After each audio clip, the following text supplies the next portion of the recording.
What's up, guys? Welcome to another episode of Full Blast. I am your host, Raj Burrows, and today we are talking about why the Savior Play EPs are fucking awesome.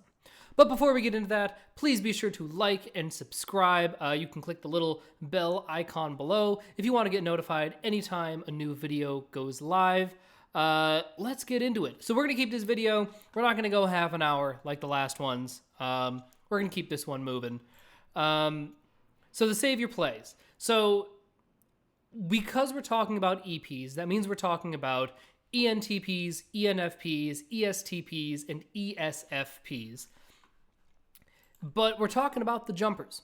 So for those of you who are coming here from Myers-Briggs land, first off, welcome. Second off, in Myers-Briggs, and sort of more traditional Jungian personality type stuff, your top two functions are your lead functions, right? So if you are an ENTP, it means your first function is your lead NE, and your second function, your activated middle function, however you want to put it, would be your TI, right? So what that means is that every EP and IP in the Myers-Briggs system is a lead consume in objective personality, right? Because in Myers-Briggs, everybody has one introverted function and one extroverted function that they use primarily to navigate the world, right? In sort of the default unencumbered state.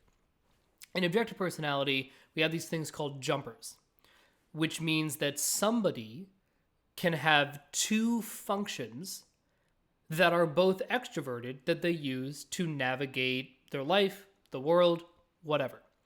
And what that means is that if you are a lead play EP, it means that your two activated functions, your two savior functions, are going to be your OE at the top of your function stack, which is true for all EPs, whether it's NE or SE. But it means your second savior function that you have in the middle is going to be either TE for the ENFPs and the ESFPs, or FE for the ENTPs and the ESTPs, right? These motherfuckers can go. I mean, you want to talk about just sheer breadth. In terms of sheer breadth, I think it's really hard to argue that another type does pure breadth better than the savior or lead play EPs. And I'll tell you why. So you're going to get people certainly, listen, anybody who's lead play, when you're doubling up on that outside world, you're a scanning machine. You are constantly just looking to gather new shit and to do more new shit with more new people, and you're absolutely, again, that's just like a function of savior play and especially of lead play, for sure. But there's something really interesting that I've noticed about the lead play EPs where they seem to amass more than kind of anybody. And here's what I mean by that, and here's sort of my analysis and breakdown of it. The EPs obviously have lead OE, which means that just viscerally all they want to do is gather. They want more new shit, whether it's new ideas, new ways of doing things, new furniture, new bowl. I'm literally just looking around my apartment. Whatever. But they want to bring more things into their space, right? They just want to gather shit. They are not primarily concerned with categorizing it, organizing it, whatever, but they feel a responsibility to the tribe, the world at large, their place in the world, whatever, that it's on them to go out and just try new shit and gather new things and have new experiences. That's going to be largely true for all EPs, but it's going to be double, triple true for the EPs with lead/savior play, because they're marrying that big gather energy at the top of their function stack with a similar extroverted people spectrum, right? Whether it's TE or FE, doesn't matter. Because TE and FE, because they are both extroverted deciders, they want to connect with people, they want to work with people, they want to build up their team, they want to help as many people as possible in a default, natural, obvious sort of state. So when you marry those two things together, now you're just a gather machine. Like you are casting the absolute widest net possible for everything. For everything. The support to this, right? Because again, the EJs are going to do this too, 100%. But the EJs, while they're really, really adept at navigating situations and dealing with the chaos and doing a little organizing and whatever, and they're so focused on the people, there are times when the EJs can get a little too focused on the people, and they can kind of get weird about like, okay, but what do I want? Wait, hang on a second. Yes, okay, of course there's order and chaos and whatever, but like, what is my identity in the grand scheme of things? And when it comes to just straight gathering, they can kind of get a little tripped up if that is their goal. Is just, I'm talking about pure gather machine. No value judgment one way or the other whether or not one should or shouldn't be doing this. But just in terms of the mechanics, if I'm putting a stock lead play EJ up against a stock lead play EP, and I send them both out into the world and just see how much they can gather in, let's say, 3 months, I'm putting my money on the EP 100% of the time. 100% of the time. Because that double deciding in the middle is really, really powerful when used properly. So the EPs and the IJs, right? We are observers. I am an IJ. Y'all are EPs if you're watching this. And so what that means is that we have our DE and our DI, whether it's, TE and FI, FE and TI, but our T and our F, it's in the middle. We can go back and forth. We're not often going to really get stuck in one decision mode. And so what this can do is this can kind of make it seem like we don't care about people, which is preposterous. That's absolutely not true. And as I talked about in the lead consume video, like the lead consume EPs get such an unfair rap a lot of the time because of their double deciding in the middle. And I don't think that problem is quite as pronounced with the lead play EPs, because you can sort of see the like, okay, yes, they are helping people.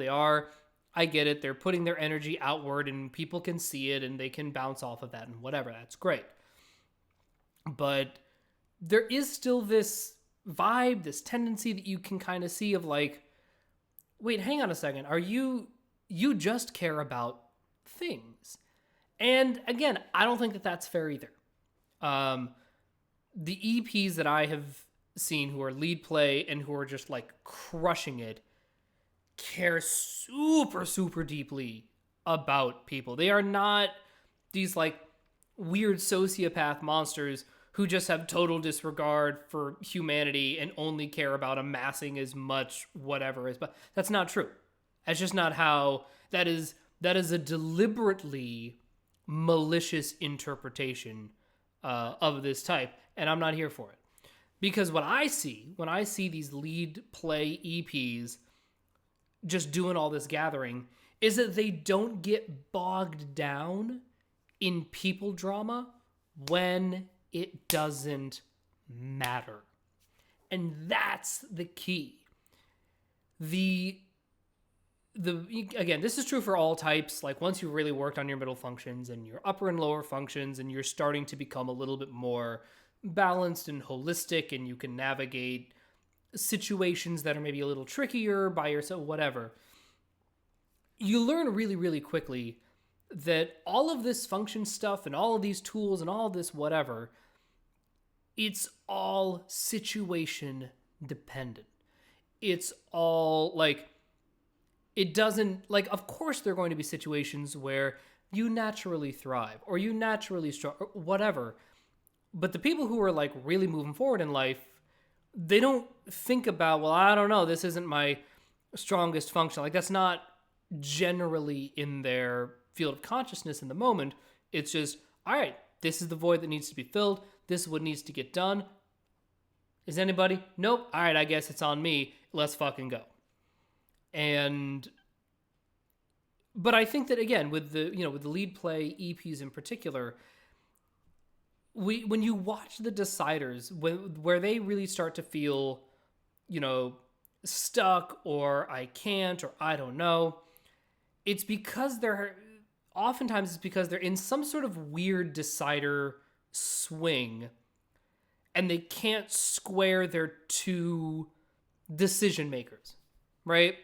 And they get very like, right or wrong. Is this right or is this wrong? I brought this up before, but there's a great clip in the class video with Joe Biden and Kamala Harris. And Kamala was talking about how she was bussed in and, bussed into schools, in how, she was, one of the only non-white kids, and she was telling this beautiful, profound identity story. And I guess that Joe Biden had voted against busing or something. And again, this is in the primaries. It doesn't matter. It's just politicians doing politician bullshit. But her whole thing was like, is what you did right or wrong? Give me an answer. Is it right or is it wrong? And the deciders really can get tripped up in, well, is it T or is it F? Is it one or the other?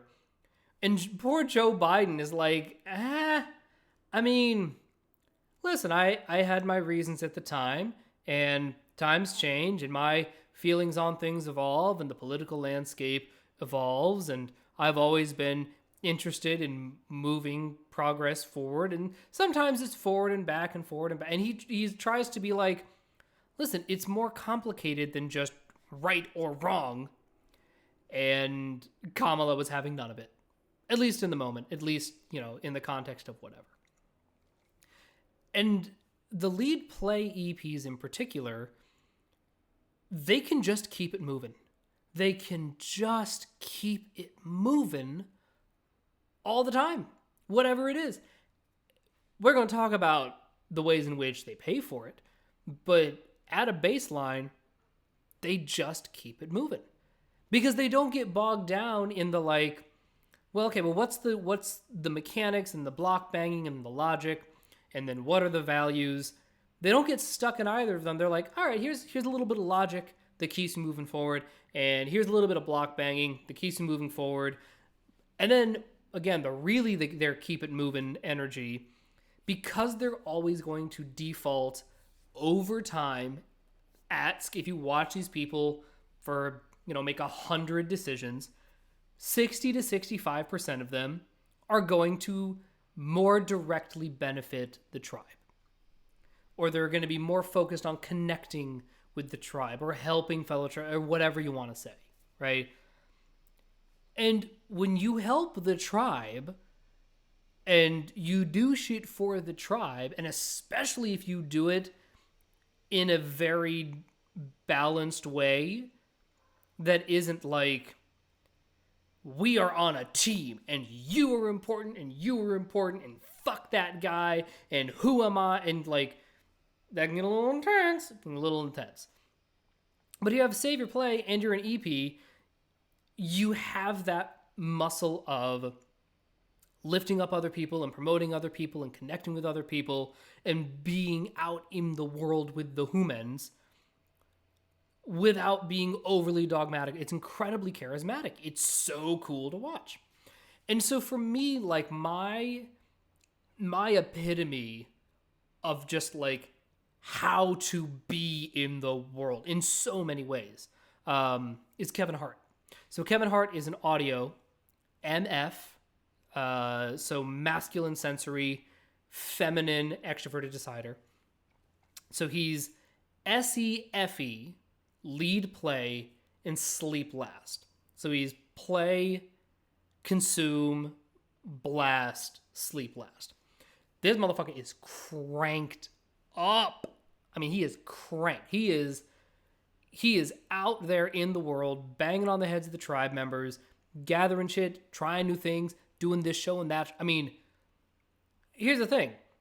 Again, he paid for it, made a lot of mistakes, but his ability to just keep it moving is unbelievable. Is unbelievable. His ability to bounce back from setbacks is remarkable to me. And I think a lot of that comes from, first off, his natural gathery energy. It's like, oh man, that thing didn't work. All right, guess I better go back to the gym. Guess I better try this other thing. Guess I better whatever. He has a great story of, it was apparently him and Chris Rock, and they were trying out some new material in New York City one time, and Dave Chappelle comes in, and he was like, I was feeling really good about my set, and me and Chris Rock, and we were doing the thing. And he says, as soon as he saw Dave do his set, he just balled up what he was working on and threw it away. He's like, whatever I'm doing, that's not good enough. My level of thinking is not where it needs to be. I got to put in more work. And that to me is such a healthy way to look at something, especially when you're at the level of Kevin Hart.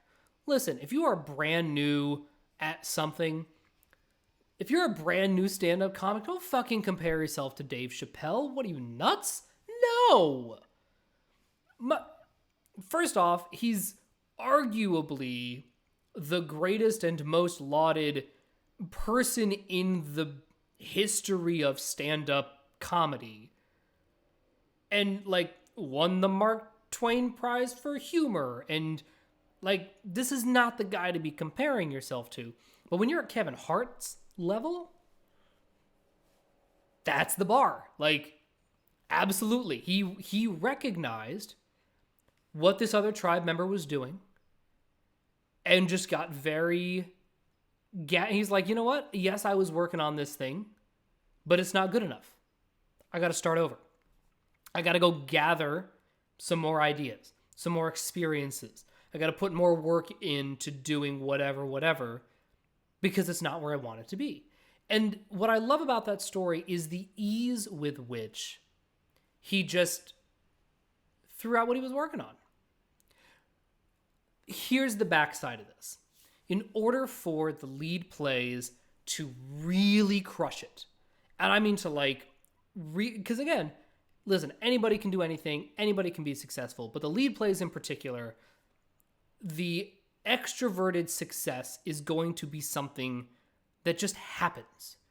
Because by gathering enough experiences and banging on the heads of enough tribe members, you're gonna get experience. Like, that's just gonna happen. And so, again, going back to my man Kevin Hart, the thing that he figured out that I think is really, really powerful is he has this concept, and you watch in a couple of interviews, of having something in the can. So what he'll do is he'll work really hard on something for 3 weeks. He's like, all right, I got to film this game show. I'm going to film all the episodes in 3 weeks. Just boom, knock it out. And then he takes 3 weeks off. He's like, I don't book anything. I'm home. I'm with my kids. I'm with my family. I'm chilling. And then does another 3 weeks of shooting a movie. Comes home, He's chilling, he's doing whatever, he's not working. But the reason that he's able to make that work and keep generating a lot of content that gets distributed over time is that he's like, yeah, I filmed an entire season of a show. I just knocked it out.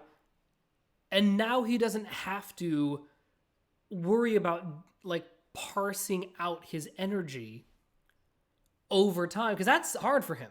That's really hard for him. Anybody who sleep last, this idea of slowly doling out energy is just, it's hard. But he realized, listen, I need breaks. I need to decompress. I need my downtime. I need these things. Because he can't run himself into the ground. And he's sort of figured out for him, once he hits the 3-week mark, he's starting to get a little tapped out. So he goes, okay, once I'm at the 3 to 3.5 week mark, whatever it happens to be, then he makes the conscious decision to stop, relax, chill. And he has figured out for himself how to really manage his energy. And again, listen, if your lead play, sleep last, you are going to be info dominant. The concept of managing your energy is not going to come naturally to you. It doesn't come naturally to me. And I'm an IJ. My lead function is tied to my sleep. And even I am like, I don't need to partition my energy. Again, because info dominant, look, everybody can run themselves off a cliff. But especially the sleep last lead plays, it's going to be really clear how y'all are running yourself off a cliff. So the more you invest in figuring out ways to manage your energy over time and to be like, you know what? I'm going to do this thing. I'm going to record 17 episodes and then it'll just get released over time. Like it doesn't need to be present or be, cutting edge because it's a game show or whatever it is, right? Like the videos that Dave and Shan do, they'll record a bunch of videos and then they don't have to worry about it. They can chill. They can work on other things. That's the muscle.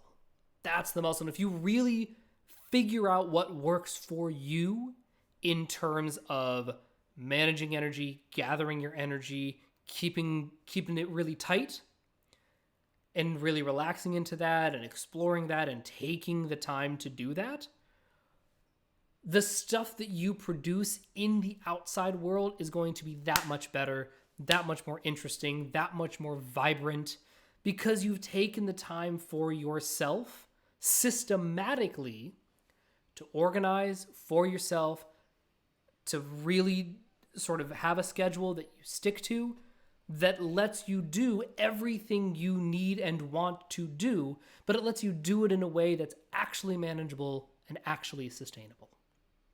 All right, that's all I got for today. Thank you so much for hanging out with me. Again, please be sure to like and subscribe, and I will talk to you guys later. Bye!